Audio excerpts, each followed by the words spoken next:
Alright everyone, welcome back to another Star Wars Galaxy of Heroes video. It's Fat Phil, and in this video, I want to kind of tie in my, if you guys missed it, I will link it in the description down below. I did this phases of Star Wars Galaxy of Heroes, and I kind of talked about, the beginning, like what makes you a mid-game, early, end-game, late-game player, right? And I kind of went through each of these things, and I feel pretty good about, what I did here. I think this really paints a nice picture for you guys that, in each parts of this game, what should you be looking at? What should your roster have? What are you looking like? And I thought about this in terms of the territory battle squads that you need to earn Wat, Kaidi-Mundi, and Reva. So let's dive into this, guys. Let's talk about these squads, how I think they fit into your account and what they say about you, right? So let's get into this, guys. Before we dive there, let's pay homage to our king, Wampa. If you guys want to see Wampa hit Relic 8 live on stream, you know the drill by now. Get this channel to 5,000 subs. It sounds like a lot, but I'm going to paint a picture for you guys. I was looking at my channel statistics the other day. On October the 1st of 2022, I had 150 subscribers on this channel, right? 150. At the time of recording, I currently have over 2,150 subscribers.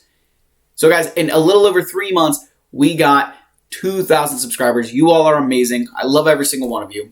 Let's get into the video here. Let's talk about this. So, your Geonosians, right? They're super annoying. They are an annoying defensive team if you don't know how to handle them, and they get Iwat Tambor. They're definitely in that, if I had to pick a phase, right? They're in this early game identity, right? They're kind of at this point where you're building your first few, major things. Your Geonosians should be a part of that. If you guys saw the updated farming guide I put out, I did say that they were skippable from the pure standpoint that I think if you really wanted to be competitive, there are probably better ways to invest. But most guilds aren't going to let you in because we want Wat Tambor shards. So I wanted to say that, it hurts my soul, but, that's the way they are. But they're about a Gear 12 team, which to me screams like that early game, right? That, you're just investing in these guys to get Wat Tambor, and then you can kind of leave them go for a very long time. So that's kind of where Geonosians fit in. Wat Tambor is a galactic legend requirement for Jedi Master Kenobi. He's very plug and play. There's a lot of ways to use him. But I think that as this game has progressed a little bit, Wat is definitely still good, but if you guys weren't around back in the game, there was a great, we call it the great nerf of 2021. They took away his one ability here, the blast tech weapon. This used to ignore defense, and that just was so amazing, right? It really was. So unfortunately, when they did that, Wat definitely lost a little bit of his touch. Still a very good character, but not quite as good as he was in 2021. So now we're going to move into what I would say is your mid-game stuff, right? And that's getting Master Conehead, right? Earning Kaidi-Mundi shards is a huge accomplishment, a huge milestone for an account, right?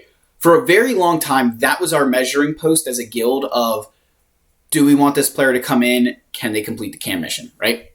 There are very few people with a 7-star cam who've never earned a shard.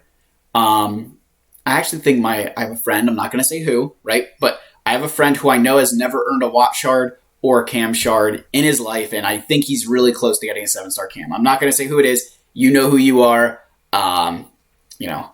You're welcome for all the years that we carried you to get those. But this is I would say in terms of phases, right? So I come over here to my squads, right? In terms of phases, this is definitely a mid-game thing, right? That you're not quite in I wouldn't say you're quite in the late game yet, right? This is your, mid-game stuff that you're working on. And that's kind of, where I think this makes sense. I have the Bad Batch here only because if you, for some reason, wanted to rush Lord Vader, they can complete the Kaidi-Mundi mission. Does take a different strategy than the Shaak Ti clones, but this to me is a big mid-game accomplishment, right? I think if you're in the mid-game, this is what you go for.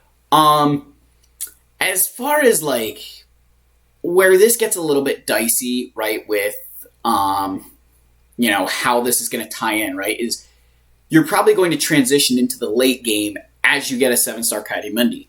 I think for some people, a very realistic thing is that you won't have a 7-star Kaidi-Mundi without having to spend Get 3 currency. And that's because of the Super Hut Weenie Junior Squad. Hopefully you guys catch the SpongeBob reference there. Because earning shards for Third Sister, because of course she's good, right? Like, why would she not be amazing, right? She has to be good. Guilds are going to want to see the Super Hut Weenie Junior Squad. I saw there's a comment in one of my videos, like, are Inquisitors the new Geonosians? I don't think so yet, right? And I say yet because I think give it 6 to 7 months, right? And I want to say that, like, very convincingly, 6 to 7 months. When Grand Inquisitor has been in the game for a year, a reasonable expectation for those guilds who are in that late game, which is where I think these guys fit in, right? They're kind of down here, and that's exactly where I had Grand Inquisitor, Third Sister, right? That these guys right here are going to be that milestone for those late game, end game players to say, do you have this? Can you help our guild get Riva shards?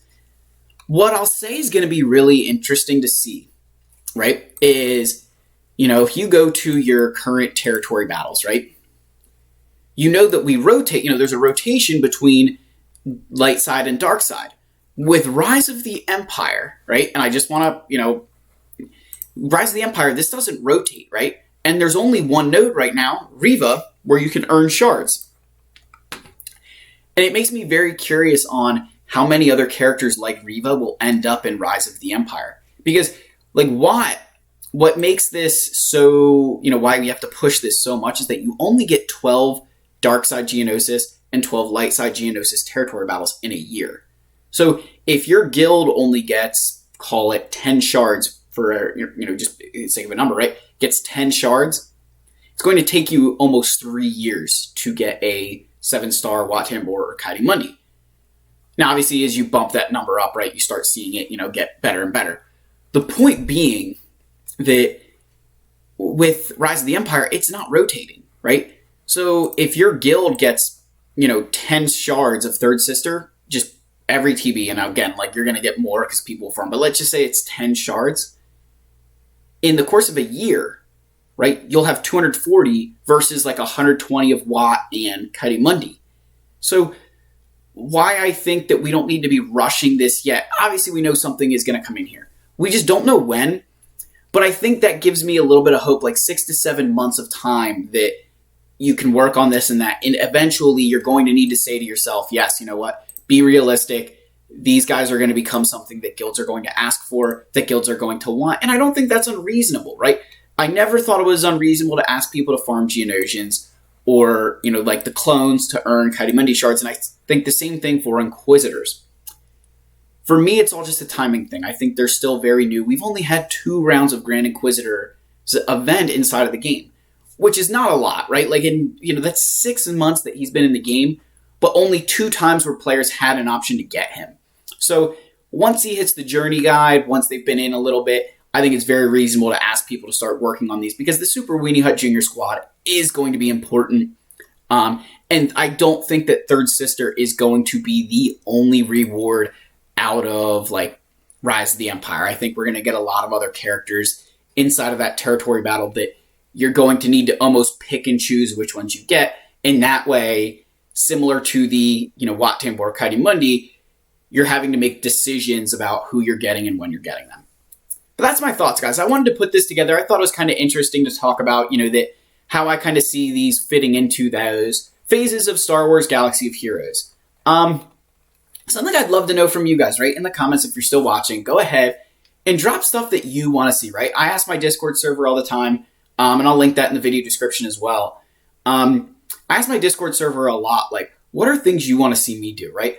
I will say I try to do live streams when I can, but my personal life, guys, if you don't know, my wife and I are expecting our second child basically any day at this point. And so, the time that I'm spending here is when I can find some time to put together a video for you guys. But I don't have tons of time to stream or, start another account or anything like that. But let me know what video suggestions you guys want to see. As always, I love you. May the Force be with you, and I'll see you guys in the next video. Cheers.